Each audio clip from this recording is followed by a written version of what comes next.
Et c'est à cet instant précis que mon regard a complètement changé sur le handicap de ma fille, sur la situation de ma fille. J'ai compris à cet instant précis que tout n'était pas perdu, qu'il y avait de l'espoir, qu'il fallait simplement que je travaille ardemment pour faire ressortir le meilleur qui était au-dedans de mon enfant.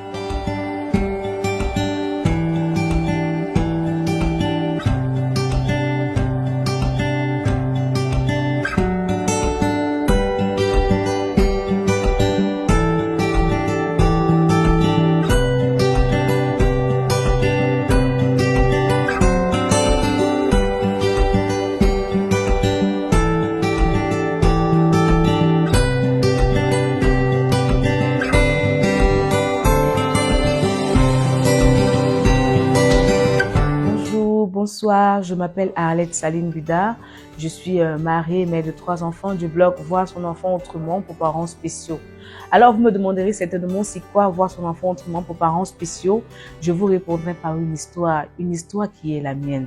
Alors, tout commence il y a de cela quelques années avec la naissance de mon magnifique bébé aux environs de 15h30 qui pèse 3 kilos. La joie est débordante. Je suis hyper heureuse, hyper satisfaite de ce que nouvellement mariée, j'ai un enfant. Tellement heureuse, tellement contente que mon ciel est bleu, tout est radieux, mon soleil est vraiment au top de sa forme. J'appelais mes amis, j'appelais ma famille, j'appelais tout le monde, c'était la fête. Ah, je suis mère, quelle joie! Mais tout à coup, ce ciel qui était tellement bleu et radieux a commencé à s'assombrir de manière progressive, de telle en sorte que j'avais l'impression qu'une pluie torrentielle était en train d'arriver, mais finalement elle est arrivée.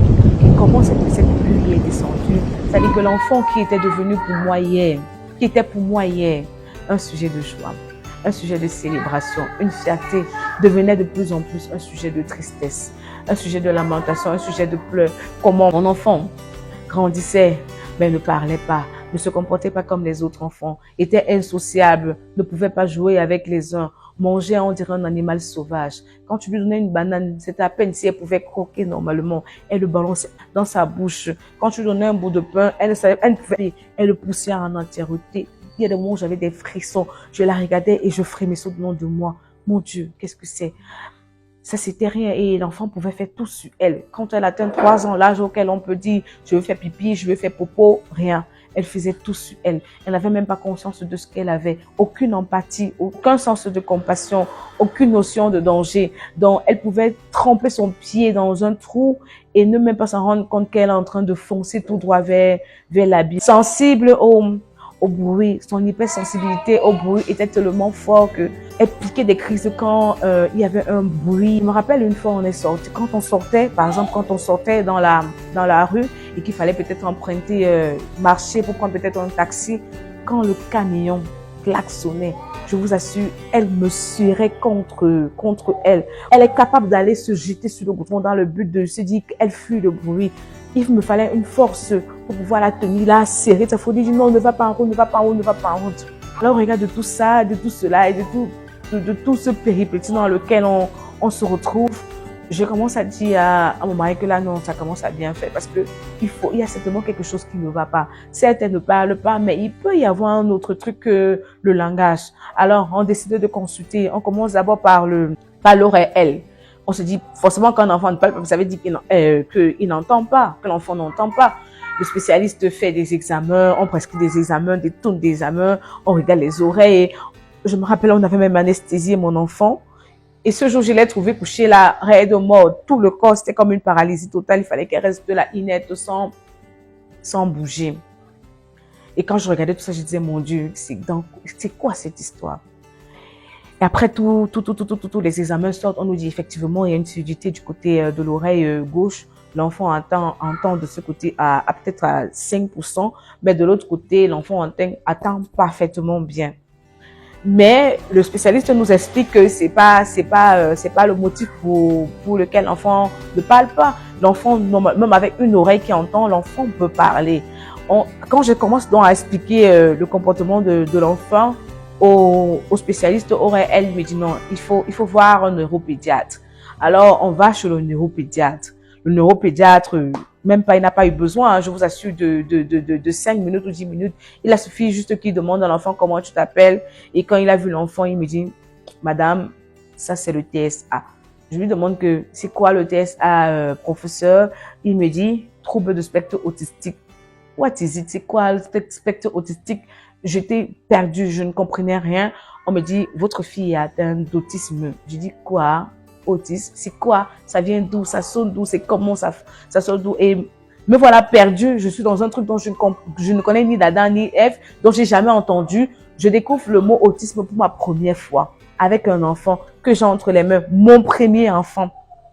Celle qui est censée tirer ses sœurs est autiste. On va chez l'orthophoniste qui fait aussi ses séances. Elle a fait peut-être des séances de 30 minutes. En 30 minutes aussi, elle me sort le même diagnostic que le neuropédiatre, trouble de TSA. Je dis, ok, d'accord. Je rentre avec mon enfant à la maison, déboussolé, autisme. Pendant tout le trajet, c'est autisme. Je commence à me poser 1001 questions auxquelles je n'ai point de réponse. Je commence à me dire, il y a même eu une théorie du complot. Je vois même, il y a la sorcellerie. Je vois le mysticisme. Je me dis, ah, peut-être des gens ont porté mon enfant, ils ont mis des mains, on lui a fait des choses. Tout ça, ça passe dans ma tête. Mais au final, je n'ai toujours aucune réponse. Mon enfant et moi, on reste à la maison avec son père, on continue à vivre notre vie jusqu'au jour où j'entre véritablement dans la question de ce que c'est que l'autisme. Alors, entre-temps, nous avons eu un deuxième enfant. Pendant que j'échange le bébé, je demande à ma fille, Car, est-ce que tu peux me donner la lingette? Quand je lui dis, Car, est-ce que tu peux me donner la lingette? Je tends la main en direction de la lingette. S'il te plaît, est-ce que tu peux me donner la lingette? Elle est perdue. La vérité, c'est qu'elle avait déjà un regard très fuyant. Donc, il était difficile pour elle de vous regarder pendant peut-être 2 minutes ou 3 minutes comme ça. Donc, quand elle a posé le regard sur vous, à peine le regard est parti comme ça et il est revenu comme ça et il a baissé la tête. Et puis, quand je tends la main comme ça, c'est là où je me rends compte qu'elle n'a aucun sens de direction. Elle ne regarde pas la direction de la lingette. Moi, je dis, est-ce que tu peux me donner la lingette? Voici la lingette, voici la lingette. Tellement déboussolée de ce que je suis seule, j'ai besoin d'aide, je n'ai personne, je n'ai que elle. Je lui dis, donne-moi la lingette, voici la lingette. Elle regarde au ciel, elle regarde à gauche, elle regarde sur place. Je lui dis, maman, pardon, donne-moi la lingette, voici la lingette ici. Elle est perdue. Après, elle fait des tours sur elle, elle tourne sur elle, puis elle s'en va, elle m'abandonne. Là, je vous assure, j'ai pas tenu. Je me suis levée, les larmes ont commencé à couler, seule. Instantanément, les larmes ont commencé à couler, les larmes coulaient. J'ai pris la lingette avec des larmes qui coulent, j'ai nettoyé le bébé, que j'ai fait coucher. Ensuite, j'ai dit, je peux pas pleurer avec l'enfant entre les mains. Je suis allée dans la chambre. Là, j'ai fait le deuil. J'ai fait un vrai deuil. J'ai commencé à pleurer. Toute la quantité de larmes que je pouvais pleurer, j'ai déversé. Et là, pendant que je suis en train de pleurer, une voix me dit, quand tu finis de pleurer, tu te lèves car tu as un combat à livrer. Je me lève, je me dis peut-être mon mari est là. Je sors de la pièce pour voir s'il y a quelqu'un. Il n'y a personne. Je retourne à nouveau, je continue à pleurer. La même voix revient et me dit, quand tu finis de pleurer, tu te lèves car tu as un combat à livrer. Là, je commence à me dire, peut-être je suis folle, hein, ou bien peut-être parce que j'ai trop pleuré. Vous savez que normalement, quand vous pleurez beaucoup, après, vous avez la tête qui fait mal. Je me dis, peut-être c'est la tête là qui est en train d'exploser au point. Je deviens une fois, j'entends les voix. Alors, je me lève et quand je me lève, la voix me dit, tu ne peux pas récolter si tu n'as pas semé. Tant que tu ne sèmes pas, tu ne récoltes pas. Tant que tu ne sèmes pas, tu ne moissonnes pas. Tu dois s'aimer pour pouvoir récolter. Je suis perdue. S'aimer quoi? Récolter quoi? Je me lève, je sors pour aller vérifier quand même le bébé. J'essuie les larmes parce que maman ne doit pas pleurer avec un nouveau-né, un nourrisson entre les mains. Je remarque que l'enfant chante. Alors, la voix me dit, tu vois, elle chante. Je dis, mais qu'est-ce qu'elle s'est fait d'autre si elle vient chanter? Si elle ne fait pas ses mains comme ça, elle chante. Elle chante pendant des heures et des heures et des heures. Et la voix me dit, mais oui, le chant qu'elle sort, c'est une récolte. C'est une récolte. Et que la personne qui est l'autocompositeur de la chanson, c'est une semence qu'il a faite. Quand un auteur écrit une chanson, le but c'est que la chanson puisse trouver des cœurs et qu'on puisse répéter les paroles de la chanson comme une symphonie. Alors je dis, ok, d'accord, c'est ça, hein. Je vais voir de plus près de quoi il en est question. J'avais l'impression que, sincèrement, je croyais que je parlais avec quelqu'un. Et je me suis levée pour aller mettre en application ce que la voix me disait. Je me lève donc, je prends la lingette, Je demande à ma fille qu'est-ce que c'est. Naturellement, elle me fait le regard comme ça. Après, elle tourne sa tête et elle s'en va. Je dis ok. C'est en ce moment précis que je me rends compte qu'elle ne sait même pas ce que c'est que la lingette. Et moi, je lui demandais de faire quelque chose dont elle n'avait même pas connaissance. Elle était perdue, elle était dans un univers dont elle ne comprenait rien. Moi, je parlais lingette, je faisais le sens de la direction et elle était KO. Elle ne comprenait rien. Ça l'énervait et elle piquait sa crise et elle s'en allait. Alors, je dis, la voix m'a dit qu'elle chante. Si j'utilise le chant, ça peut passer. Ce que je fais, j'appelle encore l'enfant, car est-ce que tu peux venir? Elle vient. Je lui dis, ça c'est la lingette. Tout enthousiasmée, elle me dit, la lingette. Je dis, ok, d'accord, that is good. Je me rends compte que c'est super, ça passe. Je dis encore, la lingette, la lingette. Je le fais avec des sons comme si c'était une musique. Et elle dit également, la lingette. Elle répond instantanément au même moment que moi, la lingette. Ok, 5 fois. 6 fois, 7 fois. La lingette, on a commencé à chanter la lingette, la lingette. Je tenais la lingette entre les mains et je faisais la lingette, la lingette. Et elle également, elle disait la lingette.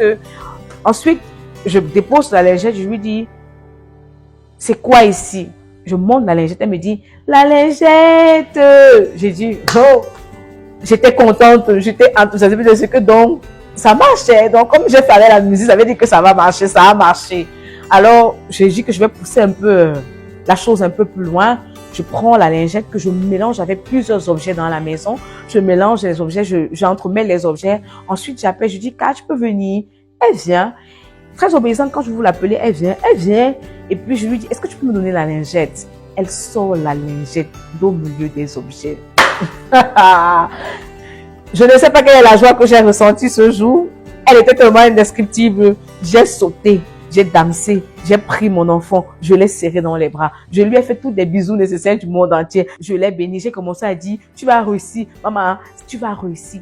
Et c'est à cet instant précis que mon regard a complètement changé sur le handicap de ma fille, sur la situation de ma fille. J'ai compris à cet instant précis que tout n'était pas perdu, qu'il y avait de l'espoir, qu'il fallait simplement que je travaille ardemment pour faire ressortir le meilleur qui était au-dedans de mon enfant. C'est de là qu'est né Voir son enfant autrement pour parents spéciaux. Je vous dis encore bienvenue, je vois son enfant autrement pour parents spéciaux avec Arlette Saline Bida. Vous me demanderez pourquoi parents spéciaux? La vérité est que lorsqu'on a un enfant vivant avec le handicap, il est considéré comme un enfant à besoins spéciaux. Et quand on a un enfant à besoins spéciaux, on devient parents spéciaux. Je suis là, pas en tant qu'experte, encore moins en tant qu'enseignante, mais comme une maman qui veut partager son expérience avec vous, afin qu'ensemble, nous mutualisions nos efforts pour briser les limitations qui sont liées à l'handicap de nos enfants. Alors, je vous remercie. À très bientôt pour les prochaines capsules. Alors, abonnez-vous, likez, partagez pour ne rien rater de ce qui sortira de ce blog. Je vous remercie.